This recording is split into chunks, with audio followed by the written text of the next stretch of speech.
Parker, thanks for joining me today to talk about FinOps culture. Yep. There's a lot of talk about FinOps being a culture change. In your experience, in your organization, what does FinOps culture actually look like?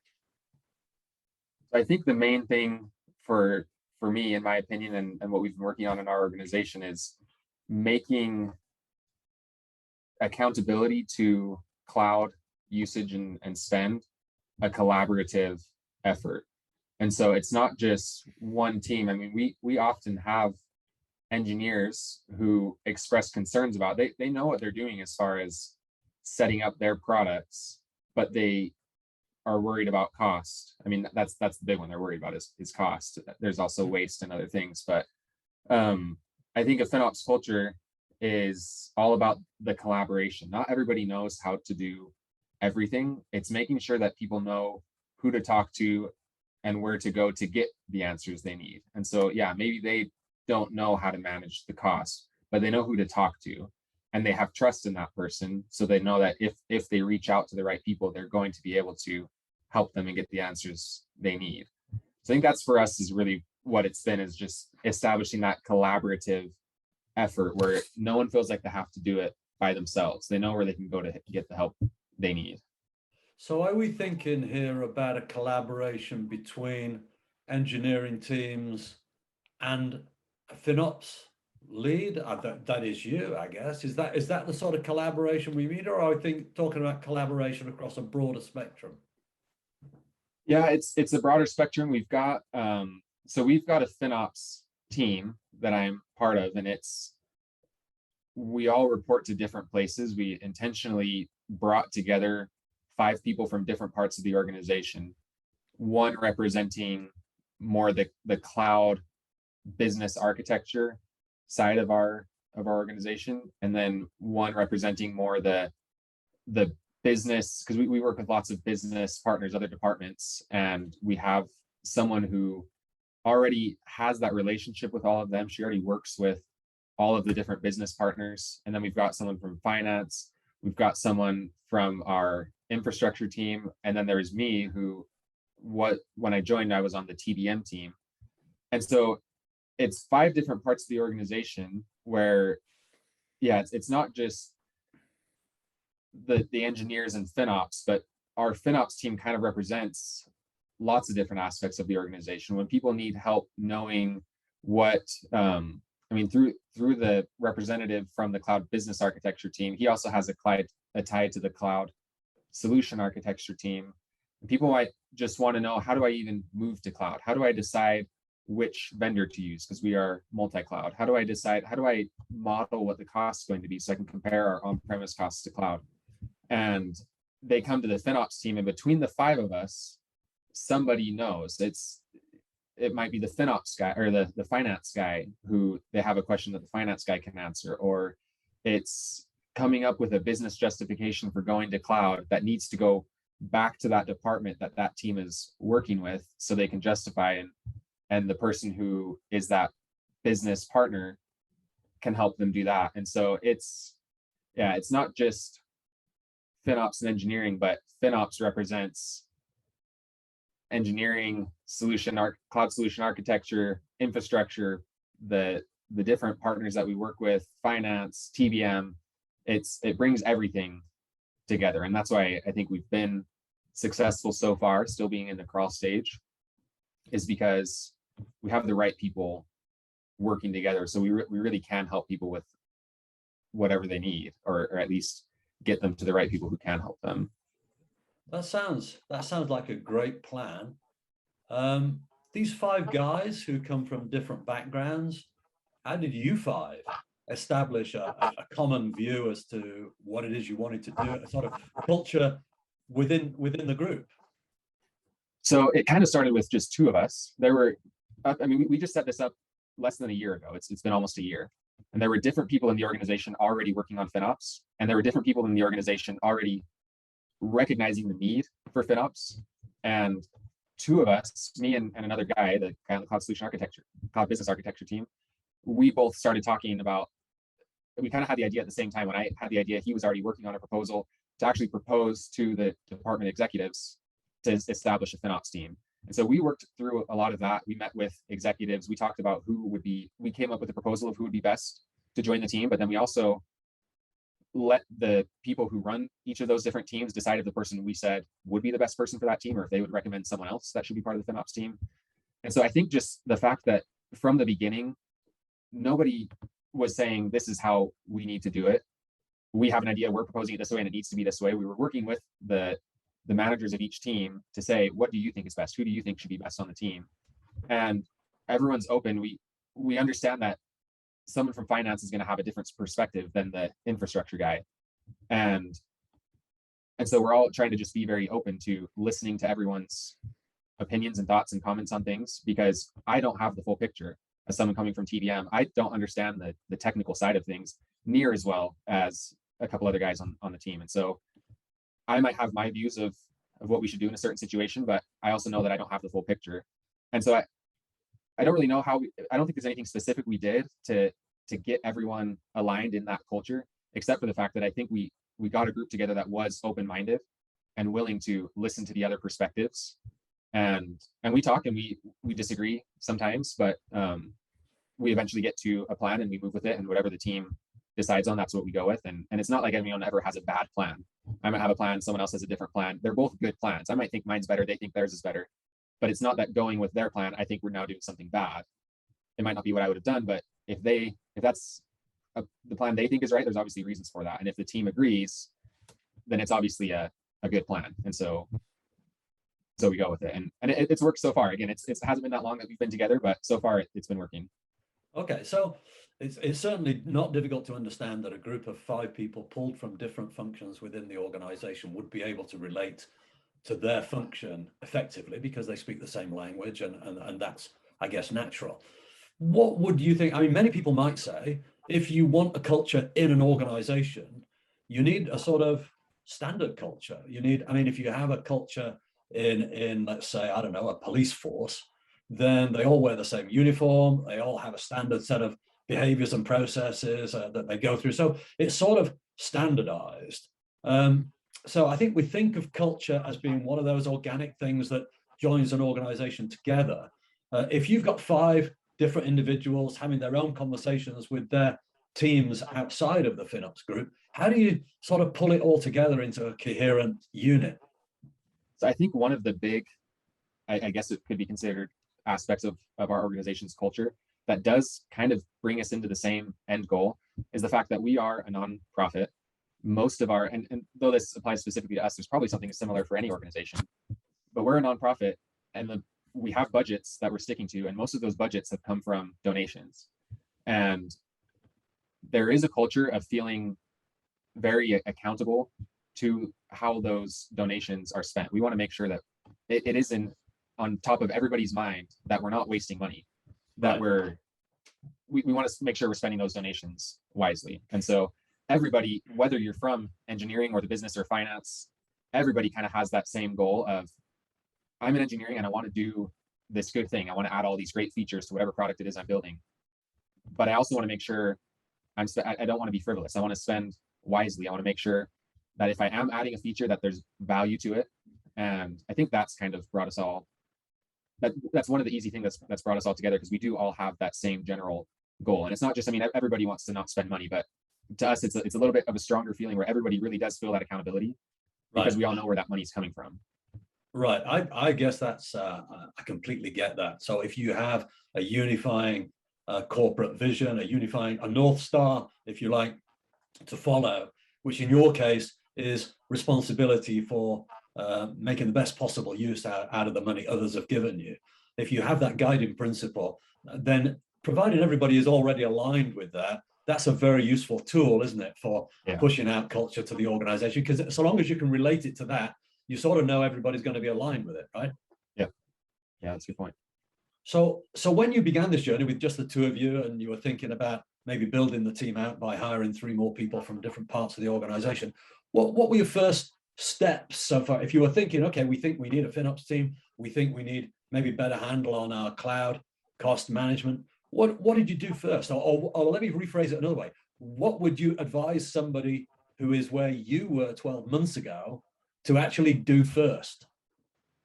So I think I like the way we did it. So what we did is probably what I would suggest, something similar, which is we kind of just sold the idea first, and we went through the right channels. It kind of worked its way up. It went through this person I was working with, went up through his manager, and then up through his manager into the more executive group. And we just sold the idea of FinOps and why we need FinOps. And it was addressing concerns that we knew the executives had. We know that there's a push for our organization to go to cloud, and we know that people are concerned about costs. And we know that we know from feedback from executive meetings that have happened that there was a concern about not fully understanding our cloud situation, what we've already migrated to cloud, what's in the cloud and what's not, how much has already moved, what our total costs are, what our forecasts are. Knowing that was a big concern already for executives, the way we went about it was just making sure that we worked up through the chain to explain why FinOps is something that can solve these issues and the benefits that we get from FinOps. And when that worked its way up, we kind of got the general idea of FinOps approved. And then it was just kind of getting into more of the detail. Who's going to be on the team? What's our roadmap going to be? And we just took it step by step. It went slower than I would have liked, because I like to just do things right away. But I think that was better because we could do it piece by piece and make sure everyone was aligned every step of the way, rather than throwing some big, well thought out thing at them and not knowing if they were going to be okay with everything or not. Because if we did that and they didn't agree with everything, it's probably more likely they just say they don't like the idea altogether. Where when we just took the minimum thing of, we think a FinOps team can help in this way. Do you think that's a good idea? And they said yes. And then we said, okay, now here's some specific things we would like to start with. We're not saying this is everything we're going to do, but here's the first things on our roadmap.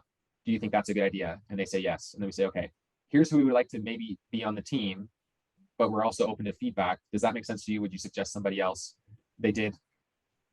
It wasn't what we originally proposed. They did have different people they thought would be better, and we went with that. And so it was just piece by piece adding up, and rather than trying to throw everything at them at once, just getting that approval on each step of the way was really helpful for us. Sounds like a great plan.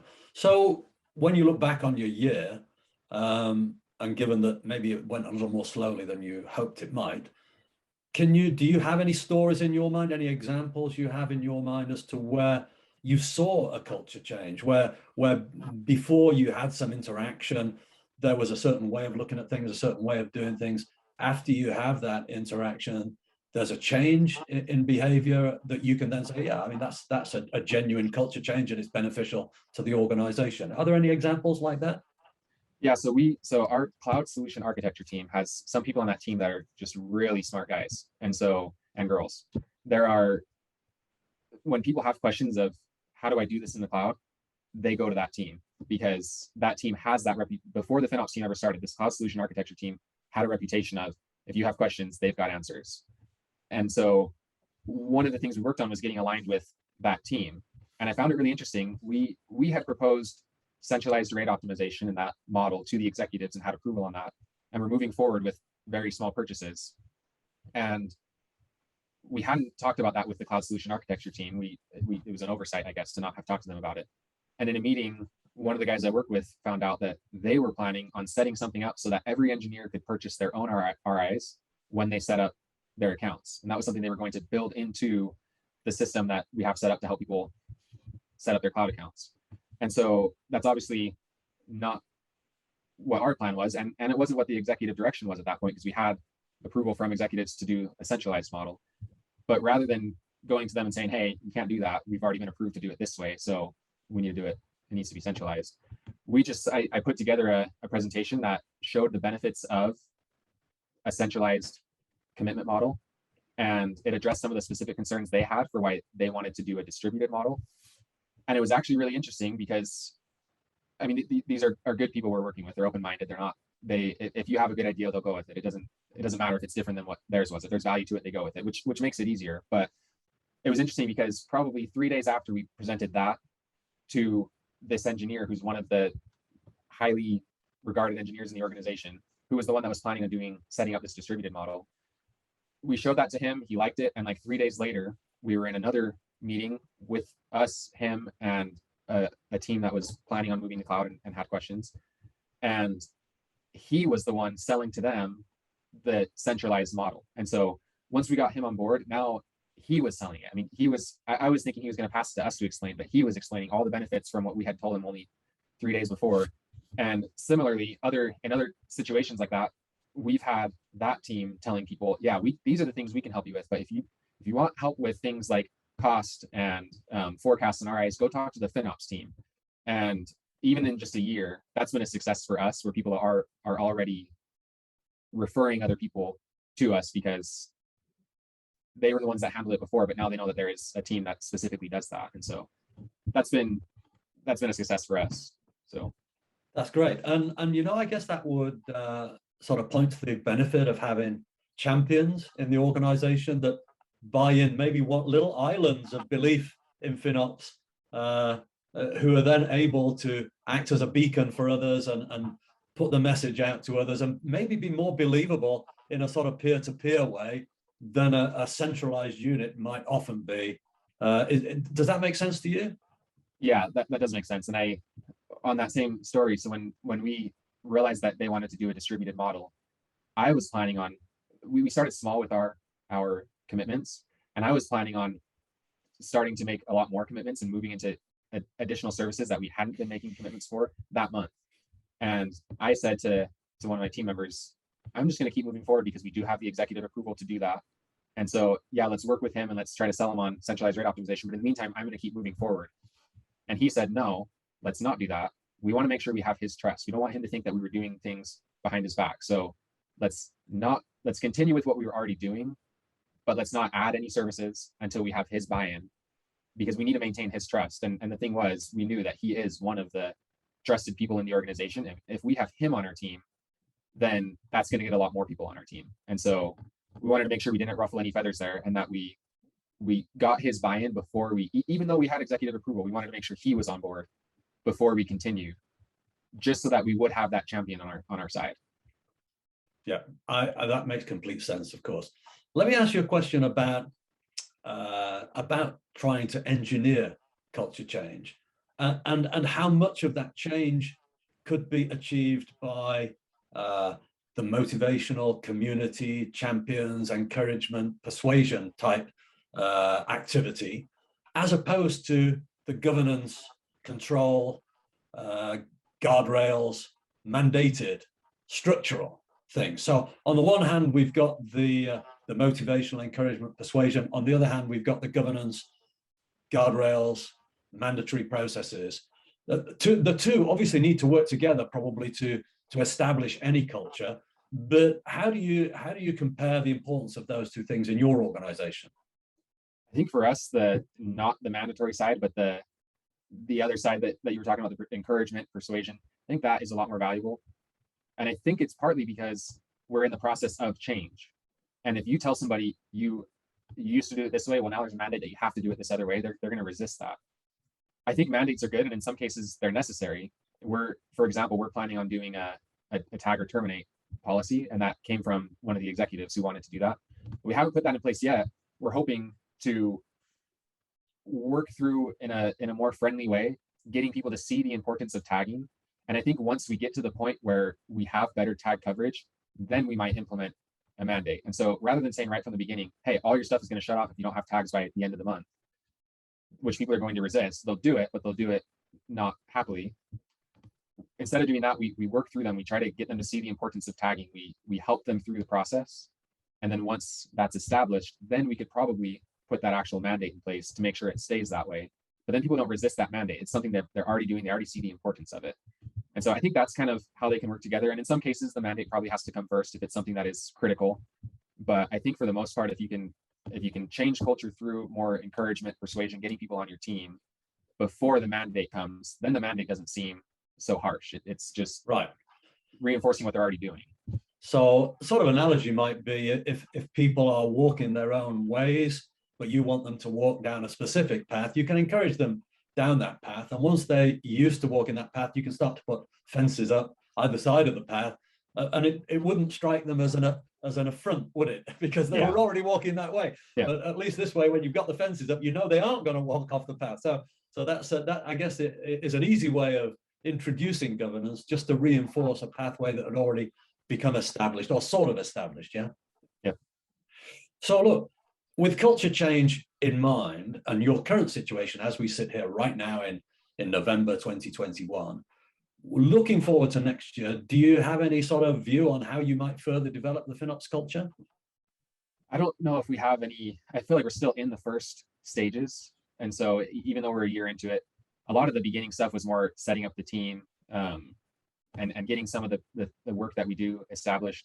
We've started to invite more people on a bi-weekly basis to our FinOps meeting, and I think we're going to continue with what over the next year. We'll just continue with what we're currently doing, which is, I think the two main things we're working on is, one, awareness of the FinOps team. We want to make sure people know that we're there, and two, understanding that what the purpose of the FinOps team is.